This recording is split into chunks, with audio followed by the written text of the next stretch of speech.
News 7 Tamil, பொறுப்பும் பொது நலமும்.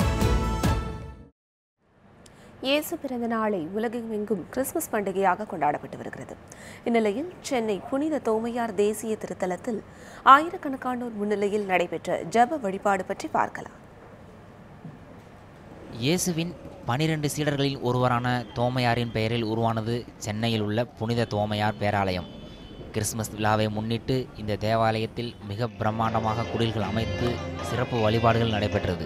உலகத்தின் பிரசித்தி பெற்ற இந்த ஆலயத்தில் ஆயிரக்கணக்கான மக்கள் திரண்டு கிறிஸ்துமஸ் விழா வாழ்த்துக்களை தெரிவித்துக் கொண்டனர். சாந்தோம் சர்ச் பார்த்தீங்கன்னா ரொம்ப பழமையான சர்ச், நிறைய பேரோட பிளெஸிங்ஸ் இருக்கிற சர்ச். அதனால தான் இவ்வளோ கூட்டம் பார்த்தீங்கன்னா நிறைய பேர் இருக்காங்க. அது மட்டும் இல்லாமல் போன வருஷத்தோட என்னென்ன பாவங்கள் அது எல்லாமே இந்த மாஸ் மூலியமாக நமக்கு நல்லபடியாக நடக்கும்ன்ற ஒரு நம்பிக்கை இங்கே நிறைய இருக்குது. அது மட்டும் இல்லாமல் நியூ இயர்ஸ் இன்னும் நல்லபடியாக இருக்கணுன்ற ஒரு சந்தோஷமாக ஒரு குட்வில் நிறைய இருக்குது. தலைமை பாதிரியாரின் முன்னிலையில் ஜெப வழிபாடு நடைபெற்றது. தொடர்ந்து குழந்தை இயேசுவின் பிறப்பையும் வாழ்க்கை வரலாற்றையும் உணர்த்தும் விதமாக பாடல்கள் இசைக்கப்பட்டன. சிறுவர்கள் முதல் பெரியவர்கள் வரை தாங்கள் வாங்கி வந்த பரிசு பொருட்களை வழங்கி அன்பை பரிமாறிக்கொண்டனர்.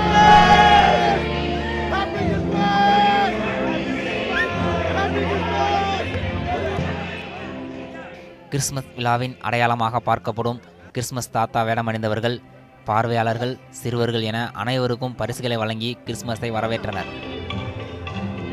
First of all merry Christmas. நாங்கள் எங்கள் குடும்பத்தோட சர்ச்சுக்கு வந்திருக்கிறோம். சர்ச்சில் எல்லாமே சூப்பராக இருந்துச்சு, ஃபென்டாஸ்டிக்காக இருந்துச்சு. நாங்கள் இந்த Christmas we are celebrating together, we family are celebrating together. ரொம்ப சூப்பராக இருந்துச்சு. இனிமேல் நேராக போய் வீட்டுக்கு போய்ட்டு கேக் கட்டிங், அதுக்கப்புறம் ஃபுல் அண்ட் ஃபுல் செலிப்ரேஷன் தான். Merry Christmas. கிறிஸ்துவ மதத்தினர் மட்டுமின்றி அனைத்து தரப்பினரும் கிறிஸ்து பிறப்பு பெருவிழாவை உற்சாகத்துடன் கொண்டாடி மகிழ்ந்தனர்.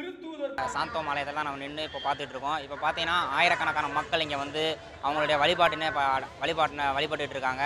மேலும் ஒருவருக்கு ஒருவர் அவங்க அன்பை பகிர்ந்து கொள்வதற்காக அந்த கிஃப்ட்டை கொடுத்து அன்பை பரிமாறிக்கொள்கிறாங்க. இந்த சமயத்தில் நாம் எல்லாருக்கும் நியூஸ் 7 தமிழ் சார்பாக இனிய கிறிஸ்துமஸ் நல்வாழ்த்துக்களை தெரிவிச்சுக்கலாம்.